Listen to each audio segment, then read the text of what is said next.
Hello, and welcome to the Dance Physio Podcast, a podcast designed to explore ideas and foster discussion around dancer health and wellness.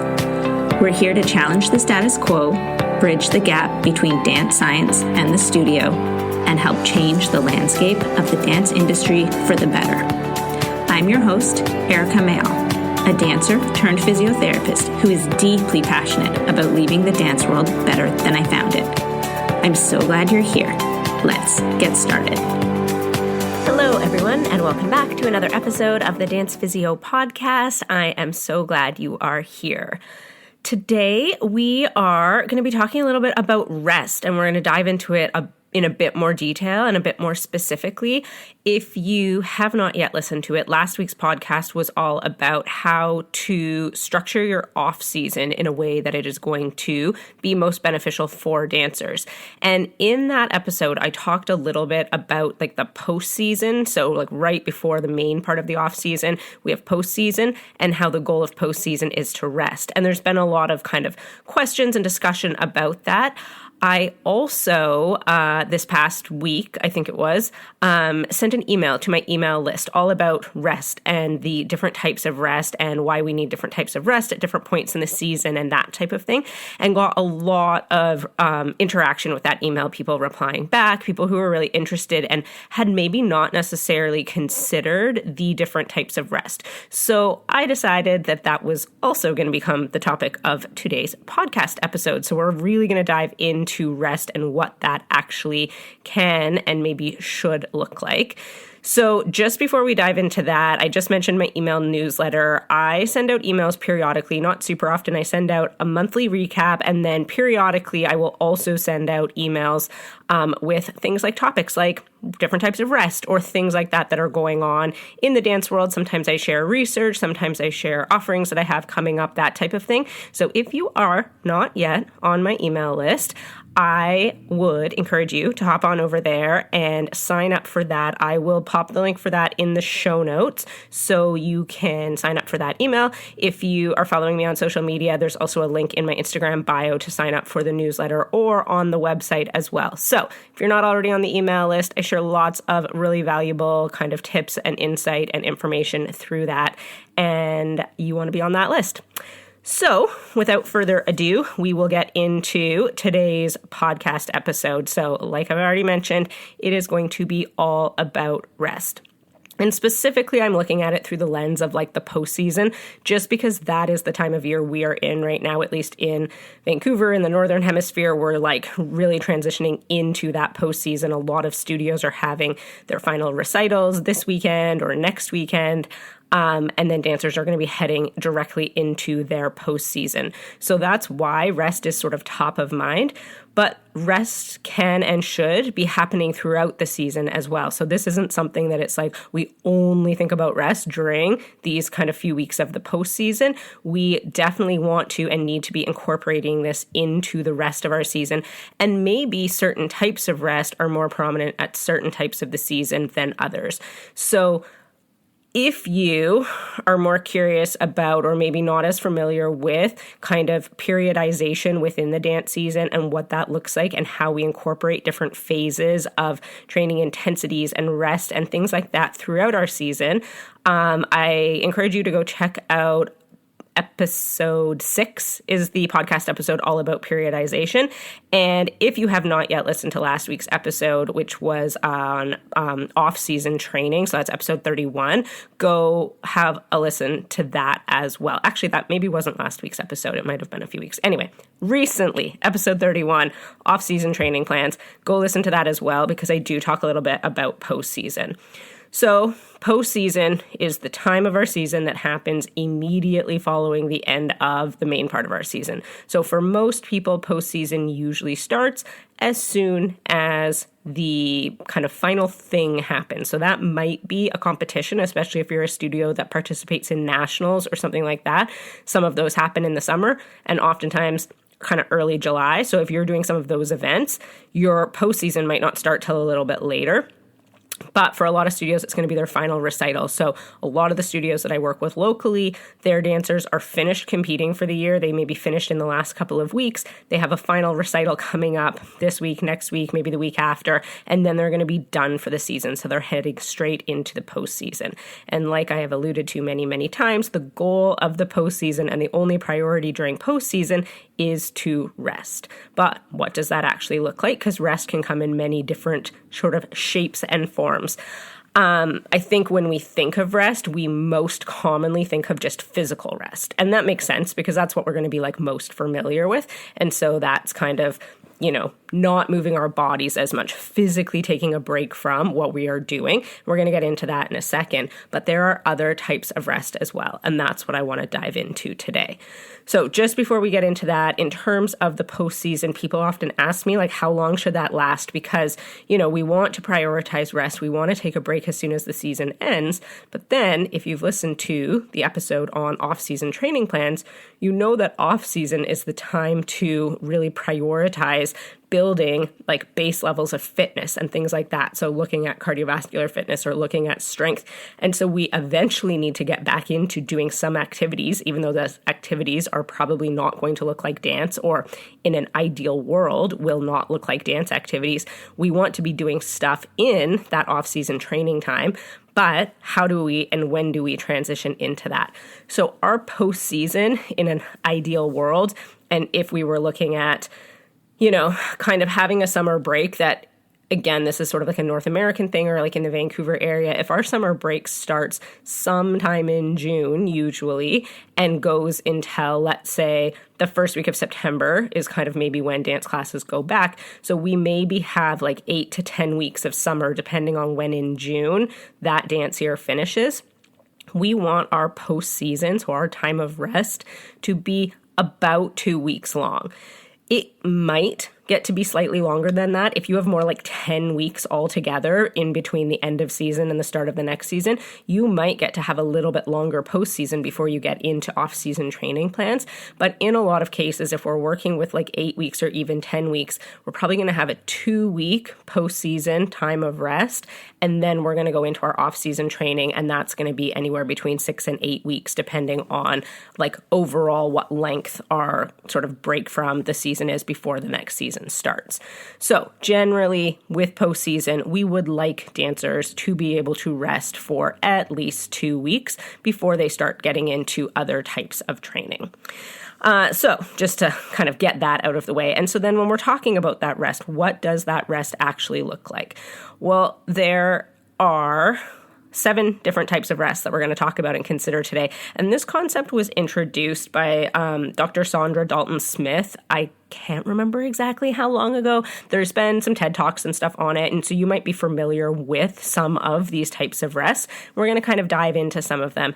But the first one that we're going to talk about is that physical rest, because that is generally what most dancers are most in need of in that immediate postseason. So dancers really just need to take a break from what they are doing physically. Physical rest can be active or passive, and I think we've talked about this a little bit before when we've talked about periodization and things like that. So if we're thinking about just passive rest, that is things like sleeping or napping or things like that, where we're literally not doing anything and our body is like physically recovering from things.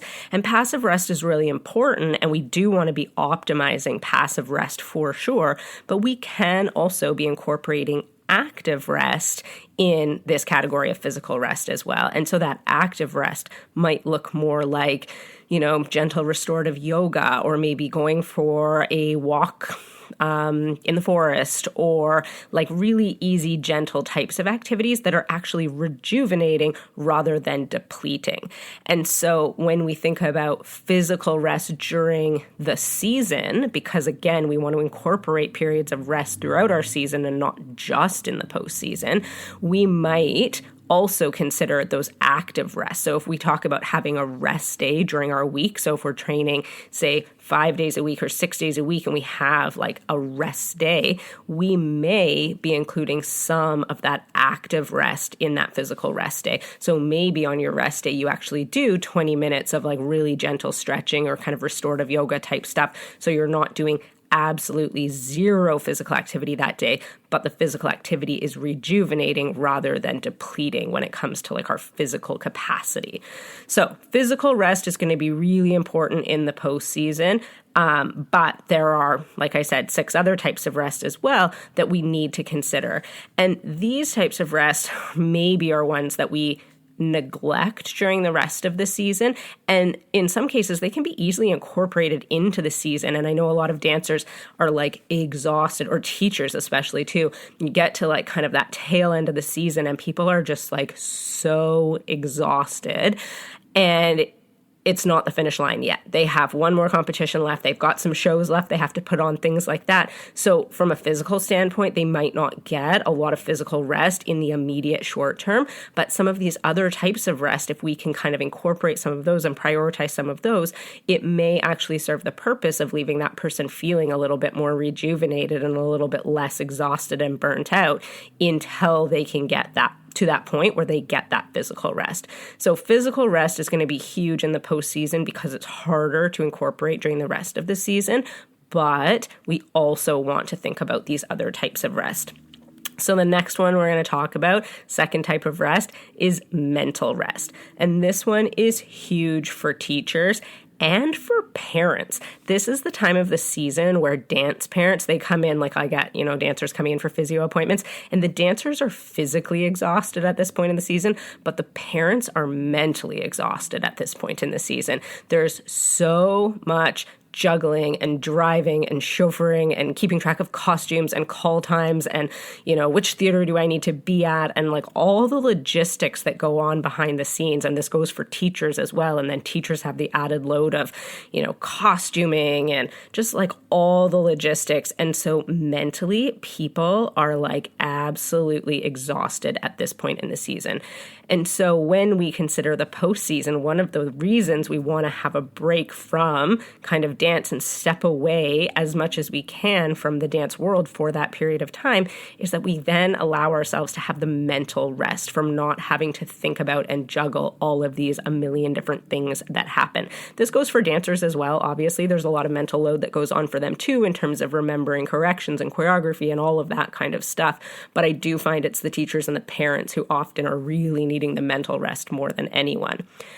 We can try and incorporate mental rest a little bit throughout the season. Everyone's going to have different strategies and tactics for that in terms of, maybe you're a list person. So as soon as things are written down on a list, you can like kind of relieve yourself of some of that like mental burden. And as long as you can check everything off of a list, things like that. And even employing tools like meditation. So taking 5 or 10 minutes a day to just like have some time for yourself and meditate can help to alleviate some of that overwhelm that comes from all of that like mental exhaustion that is happening. So we want to consider mental rest as one of the types of rest that we need to incorporate when we're looking at overall rest and these 7 types of rest.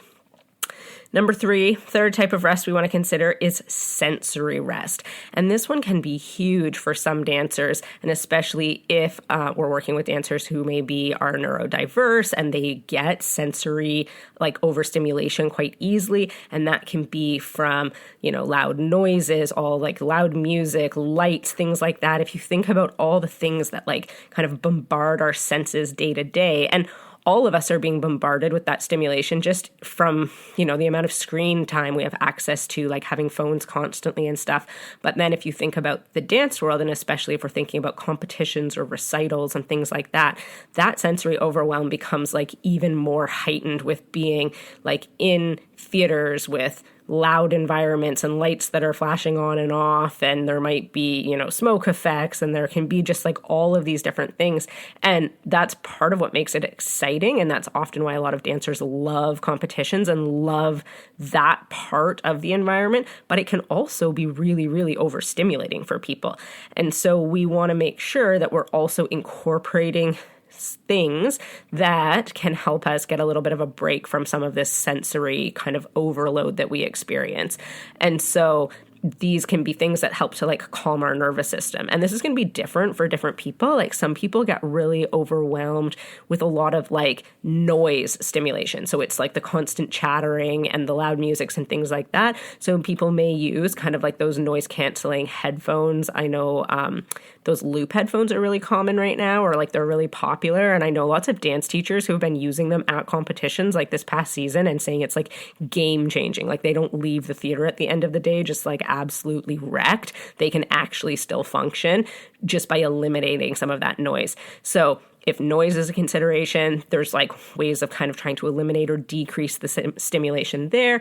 If it's more, bright lights or like more like visual overstimulation, then just like even closing your eyes and sitting with your eyes closed for 5 minutes, or putting yourself in like kind of a dark room or a room where there's nothing on the wall that you can stare at for a few minutes. Things like that can help to like calm the nervous system and give us some sensory rest. But even within the season, when we can think about ways of like decreasing some of that sensory overload, having an off season where we're completely removing ourselves from those situations, so we don't have theaters to go to, even studios with loud music and things like that, allow us a chance to have some of that sensory rest. So we want to consider the sensory component to that as well. Fourth type of rest we want to consider is emotional rest. And again, this is a huge one for teachers. I think teachers often end up bearing a lot of like the emotional burden of the dance season. And this can be positive emotion. If you've had a really great season and people have really hit their goals and accomplish what they want to accomplish. But often in the dance world, we know there's a lot of disappointment. There's a lot of heartache. People maybe didn't perform as much best or as well as they wanted to, or maybe there's been dancers who are auditioning for things and they haven't gotten the role, or they haven't gotten a place in the company, or things like that. There's just like a lot of emotional highs and lows that go on within the dance world.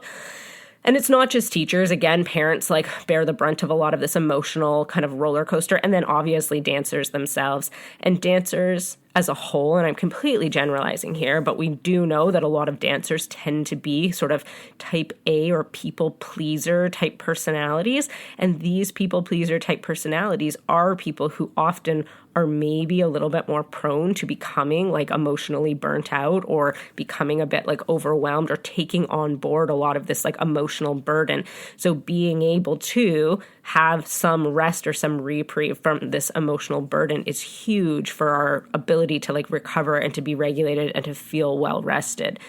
So those could be things like if we have, close friends or family or people that we can confide in, that we can like share our feelings with, so we're not like bottling things up inside, having like a healthy outlet to be able to kind of work through some of that emotional stuff. It can be journaling. Journaling can be really powerful for people to be able to just write down their thoughts and feelings, again, so you're not like bottling it up inside.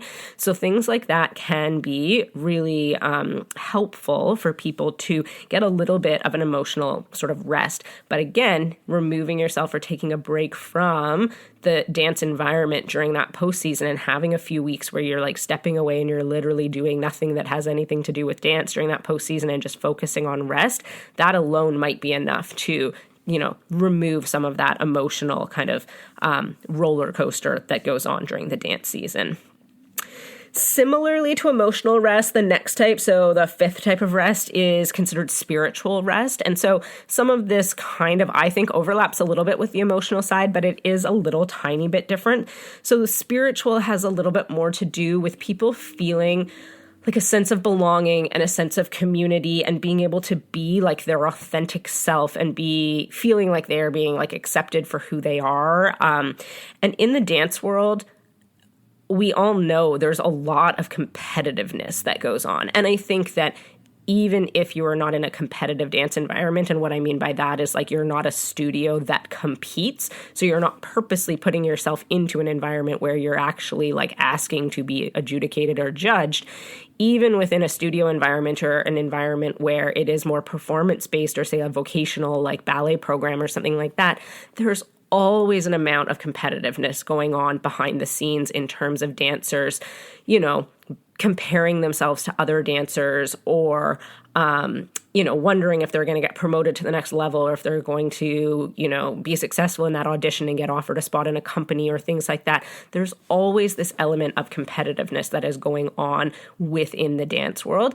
And so I think dancers, in order to not sort of get bogged down and burnt out with that, when we think about spiritual rest, although maybe it's not like rest so much as just like a practice, we want to really kind of hone in on being able to create like a sense of community within a dance environment and really trying to like have a holistic environment where everybody can be themselves and can be accepted for who they are and what they bring to the table, because everyone's going to have different unique kind of talents and strengths and that sort of thing.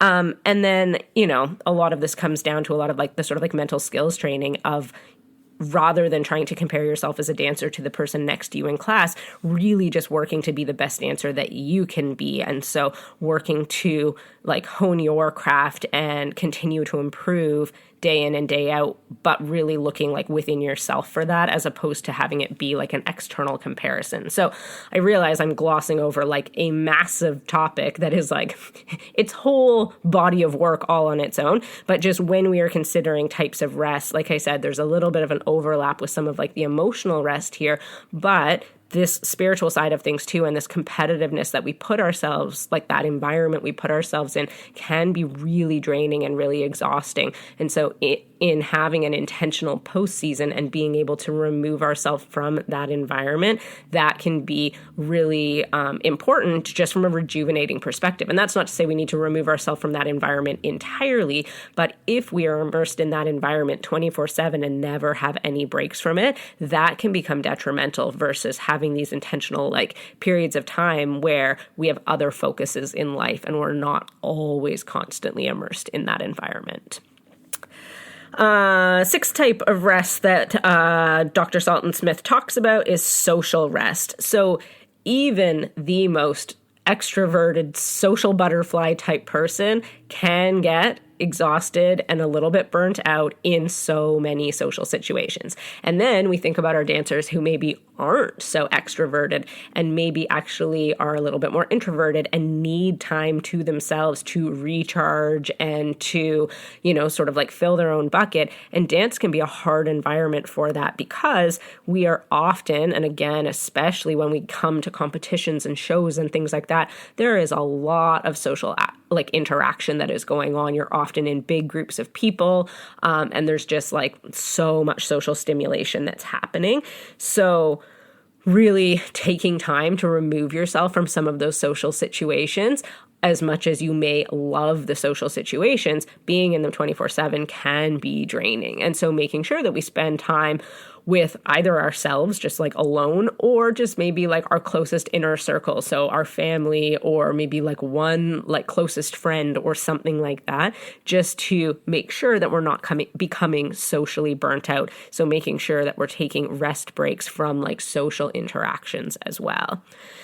And then the last type of rest we're going to talk about is creative rest. And I think I see this kind of burnout, or like, burnout's probably the right word, happen most often with like teachers and choreographers and those types of people that are having to like really be creatively switched on all the time. So coming up with like new choreography, even just like class planning and things like that, where you're like constantly trying to like be creative and come up with new and innovative ideas so your dancers don't get bored or don't get, kind of like, bored with the ideas in class. Creatively can be exhausting. And if we don't take time for creative rest, we can start to lose our creativity or hit these kind of creative blocks where you're like, I can't think of any choreography, or everything looks exactly the same, and I'm bored of my own stuff. I can't imagine what the students think of it right now, or that type of thing.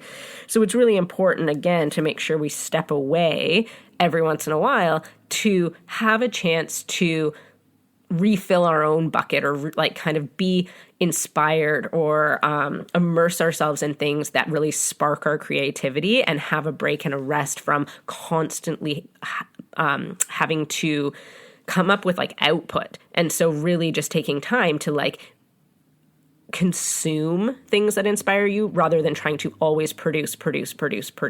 And for different people, that's going to be different things. So everybody has different things that light them up. And so for some people, it's like being out in nature. And so they're like, I just need to go spend like time in like the forest or by the water or things like that might be the thing that kind of like fills your bucket. And then you're like, okay, now I have all these creative ideas again.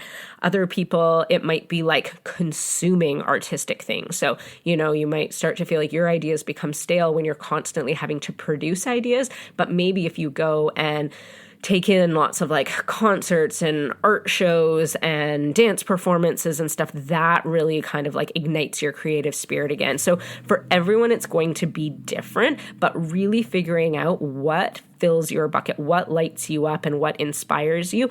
And for the sole purpose of just like absorbing that information, not absorbing it and being like, okay, how do I now create with this information? So really taking time to step away from the dance world for a little while in this postseason and just immerse yourself in other things that light you up. And then oftentimes that will kind of transfer into feeling inspired creatively again. And I think this is a bit easier said than done because a lot of people, when they think about, okay, well, what lights me up? So many people in the dance world, and whether it's a teacher, whether it's a dance world, everything about them is wrapped up in dance. And so they're like, well, dance lights me up. And so I'll just like go and I'll take more dance classes and I'll go and like watch dance performances and things like that. And that might be fine for some people and to some degree, but we also all benefit as human beings from having interests that are outside of the dance world. And so really trying to find other things that you enjoy or that light you up. And, like I said, it could be like being out in nature. It could be like movies, maybe. It could be books. It could be music. It can be like anything. But I think a lot of dancers sort of sometimes struggle to identify things that they love that are separate from the dance world. So many dancers, their identity becomes quite wrapped up in the dance world. And so then to try and identify themselves as a human being outside of dance and not just identify as a dancer can be a little bit difficult for them sometimes, or like their identity as a dance teacher, for instance. And that ability to be able to find yourself as a human being is so important when we think about like rest and burnout and how they like interplay with each other. And so again, we think about postseason as being really like physical rest that dancers need. And absolutely, that is 100% part of why dancers need a postseason and need to focus on rest is for the physical aspect of things. But I also just think a postseason is so important for dancers to step away from the dance industry for a period of time, for a couple of weeks, to really remember who they are as a person that is not just a dancer. Because if we wrap up our entire identity within the dance world, it becomes really exhausting, and it's a really, really quick way to kind of become burnt out with it and potentially then end up losing a little bit of our like passion for it, or like having a hard time remembering why we fell in love with dance in the first place. So to wrap up, just a quick little summary. The 7 types of rest we want to consider are physical rest, mental rest, sensory rest, emotional rest, spiritual rest, social rest, and creative rest. And for every person, there's going to be a different balance of those. So some people might really need to focus on the physical and the social rest side of things. And other people, it might be all more so like the emotional, spiritual, creative side of rest. So for every person, it's going to be a little bit different, but I would encourage you as we approach the post season and then even into the off season to really think about, what am I going to benefit from most when I think of all of these different types of rest that exist? And especially if you felt a little bit like burned out or just like, why am I doing this at any point in this past kind of like dance year or this dance season, we really encourage you to like kind of think about these different types of rest and think, is there an area where maybe I'm just like not meeting those requirements? And maybe that is why I have felt more tired or more burned out and like really kind of like fatigued this year, and see if we can address that. And like I said, you can really focus on a lot of these types of rest even within the dance season itself. So it doesn't have to just be the postseason, but the postseason is a great time to start to really dive into these types of rest and then try and carry those forward into the rest of the dance year.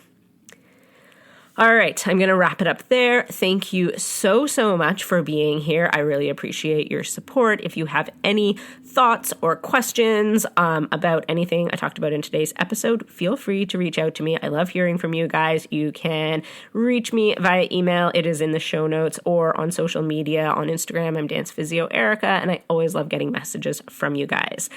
Thank you once again, and I hope you have a great rest of your day.